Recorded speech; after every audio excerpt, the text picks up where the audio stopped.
Chapter 1. A World at War. It was the summer of 1945, and the world was engulfed in the chaos of World War II. The Axis powers had surrendered in Europe, but Japan remained a formidable enemy in the Pacific. The United States, in a desperate bid to end the war, had developed a weapon of unimaginable power, the atomic bomb. Little did anyone know, this weapon would change the lives of countless people forever. Chapter 2. The Target Cities. On August 6, 1945, at 8:15 a.m., the Enola Gay, a B-29 bomber, soared through the skies above Hiroshima, Japan. Inside, the crew prepared to drop the first atomic bomb ever used in warfare. The target was Hiroshima, a bustling city of nearly 300,000 people. At 8:16 a.m., Little Boy was released, and a blinding flash of light and a deafening explosion followed. Chapter 3. The Horror Unleashed.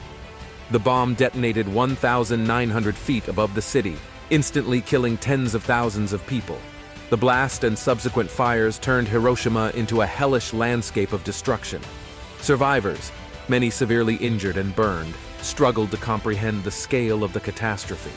They would come to be known as hibakusha, a Japanese term for atomic bomb survivors. Chapter 4. Nagasakis Turn. Just 3 days later, on August 9, 1945, it was Nagasaki's turn. A second atomic bomb, Fat Man, was dropped on this port city, with a population of around 240,000. Although the bomb missed its intended target due to cloud cover, the explosion still wreaked havoc, killing tens of thousands and leaving the city in ruins. Chapter 5. The Immediate Aftermath. In the wake of the bombings, confusion reigned. The survivors who had miraculously escaped instant death found themselves facing a new set of horrors. They grappled with severe burns, radiation sickness, and the loss of loved ones. Medical facilities were overwhelmed, and many could only receive limited treatment. Chapter 6. The Long-Term Effects. As days turned into weeks, the true magnitude of the atomic bombings became evident. The survivors, still struggling with their physical and emotional wounds, began to experience the long-term effects of radiation exposure. Many developed cancers and other illnesses, their lives forever marked by the unseen enemy that had been unleashed upon them. Chapter 7. Rebuilding Lives. Despite the immense challenges they faced, the hibakusha showed remarkable resilience.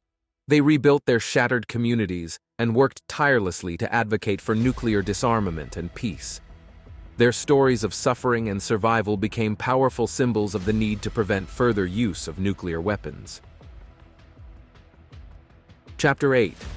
The Quest for Justice. In the years that followed, hibakusha, along with peace activists from around the world, pushed for accountability for the use of atomic bombs. They called for an end to nuclear testing and disarmament, leading to the signing of various treaties and agreements aimed at curbing the proliferation of nuclear weapons. Chapter 9. Legacy and Remembrance.